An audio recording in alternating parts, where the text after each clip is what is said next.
नमस्कार माझे मित्र मैत्रिणींनो, तुमचं स्वागत आहे नर्सिंग ऑफिसर आरती या यूट्यूब चॅनलवरती। तर आज आपण बघणार एक नवीन व्हॅकन्सीची नवीन अपडेट राहिली ती आता बघूयात। व्हिडिओ शेवटपर्यंत नक्की बघा। ही व्हॅकन्सी आहे बृहन्मुंबई महानगरपालिकेची निघाली आहे। लोकमान्य टिळक महानगरपालिका सर्वसाधारण रुग्णालय व वैद्यकीय महाविद्यालय मुंबई या ठिकाणची व्हॅकन्सी आहे।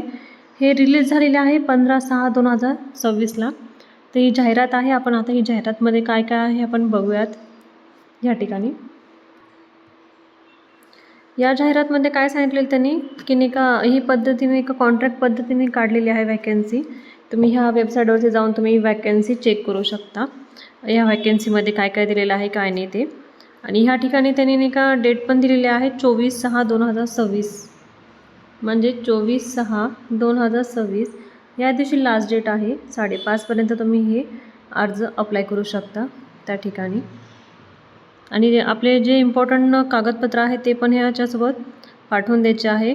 आणि हे ऑफलाईन फॉर्म आहे आणि त्या ठिकाणी हे ॲड्रेस पण दिलेला आहे। अर्जाचे शुल्क भरल्यानंतर लोमट्स रुग्णालय कॉलेज इमारत तळमजला प्रोखल पाट ह्या ठिकाणी आपल्याला हे पाठवायचं आहे। आणि सुट्टीचा वार बघून आपण त्या ठिकाणी आपला ॲप्लिकेशनचा अर्ज पाठवायचा आहे। तर ह्या ठिकाणी आपण आता कॉन्ट्रॅक्ट पद्धतीने त्यांनी काय काय दिलेलं आहे व्हॅकन्सीमध्ये कोणत्या कोणत्या आहेत ते आपण बघूयात। कॉन्ट्रॅक्ट पद्धतीची ही कालावधी नाही का 1/7/2026 ते 31/3/2027 ह्या कालावधीपर्यंत असणारे असं सांगण्यात आलेलं आहे। तर या ठिकाणी पदे आहेत एकूण पद आणि मानधन किती आहे आपल्याला ते सांगितले आणि शिक्षणाची अट सांगितलेली आहे। ह्या ठिकाणी न्यूरोलॉजीचा आहे 20,000 पेमेंट देणार आहे। यांचं BPMT झालेलं पाहिजे। न्यूरोलॉजीमध्ये बॅचलर पाहिजे। 3 वर्षाचा यांचं पदवीचा अभ्यासक्रम असतो तो त्यांचा कंप्लीट पाहिजे। त्याच्यानंतर नाही का डायलिसिसचे पण सांगितलेलं आहे 8,000 त्यांना हे 8 जागा आहेत आणि 20,000 पेमेंट आहे। BSc झाल्यानंतर डायलिसिस टेक्निशियनचं असतं। आणि त्याच्यानंतर नाही का लॅब टेक्निशियनवाल्यांसाठी पण आहे लॅबोरेटरी असिस्टंट म्हणून आहे 12 जागा आहे 16,000 पगार आहे। ह्या ठिकाणी त्यांचं केमिस्ट्रीमध्ये नाही का म्हणजे ग्रॅज्युएशन कंप्लीट पाहिजे किंवा मायक्रोबायोलॉजी बायोकेमिस्ट्री ह्या ठिकाणी BScमध्ये ते उत्तीर्ण झालेले पाहिजे। त्यानंतर ECG टेक्निशियन आहे 20,000 पेमेंट आहे त्यांना एकच सीट आहे त्या ठिकाणी 12वी उत्तीर्ण पाहिजे ते। आणि त्यांचा BPMTचा डिप्लोमा 3.5 वर्षाचा असतो तो पूर्ण झालेला पाहिजे। त्यानंतर आहे लॅबोरेटरी टेक्निशियन म्हणजे लॅब टेक्निशियनसाठी आहे 2 जागा आहे 20,000 पेमेंट आहे। या ठिकाणी त्यांची डिग्री झालेली पाहिजे BScमध्ये आणि तसेच त्यांचं DMLT झालेलं पाहिजे। BSc प्लस DMLT हे दोन्हीही कंप्लीट पाहिजे। त्यानंतर फार्मासिस्ट आहे 20,000 पेमेंट आहे त्या ठिकाणी त्यांना पण त्यांचं फार्मासिस्ट पूर्ण कंप्लीट पाहिजे।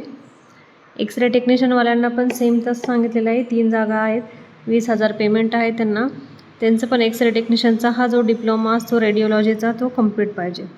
अशा पद्धतीने हे 5 ठिकाणचे 5 पदांचे जे उमेदवारांचे आहेत त्यांची व्हॅकन्सी काढलेली आहे। ह्या ठिकाणी त्यांची वयाची अट सांगितलेली नाही त्यांनी 38 वयाची अट सांगितलेली आहे। ह्या ठिकाणी ह्यापेक्षा नाही का या वयापर्यंत आपण फॉर्म फिलअप करू शकतो। आपली ईमेल ID वगैरे व्यवस्थित टाकायची आहे त्या ठिकाणी। आणि आता आपण फॉर्म काय फीस याची 500 रुपये बॉन्डची आहे बॉन्ड पेपरवरती आपल्याला द्यायचं आहे हे लिहून। आता आपण त्याच्यामध्ये ॲप्लिकेशनचा अर्ज कसं भरायचं ते बघूयात। ह्या ठिकाणी आपला फोटो लावायचा आहे अर्जाचा नमुना आहे हा टाकलेला त्यांनी। त्यानंतर आपले ते पूर्ण ह्या ठिकाणी पदकरिता पद टाकायचं आहे दिनांक टाकायचे आपलं पूर्ण नाव टाकायचं आहे ॲड्रेस आपला प्रॉपर टाकायचा आहे। ह्या ठिकाणी पण ॲड्रेस टाकायचा आहे पददाराचे नाव पाहिजे पूर्ण जन्मदिनांक वय उंची वगैरे आपल्याला जे आहे किलो वजन ते टाकायचं आहे वेट वगैरे आपलं। त्यानंतर आपल्याला इथं वय टाकायचं आहे आपलं नंतर शिक्षण किती झालं आहे आपलं ते ॲड करायचं आहे। अशा पद्धतीने हे फॉर्म फिलअप करायचे।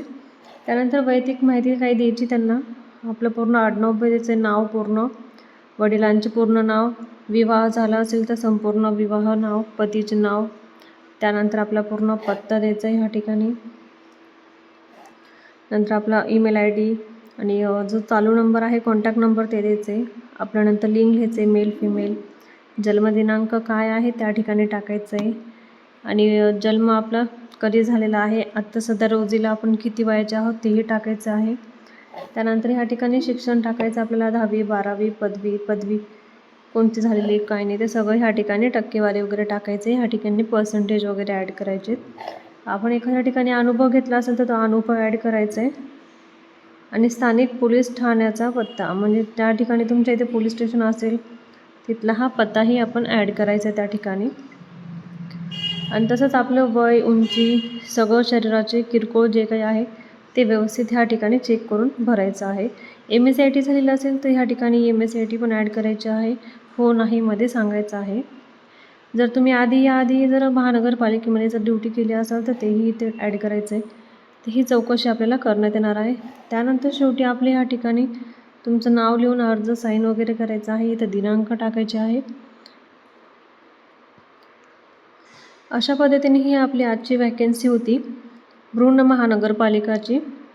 ह्यामध्ये स्टाफ नर्सची व्हॅकन्सी नाही आहे, पण अदर जी व्हॅकन्सी आहे आपण ती आज बघण्यात आलेली आहे.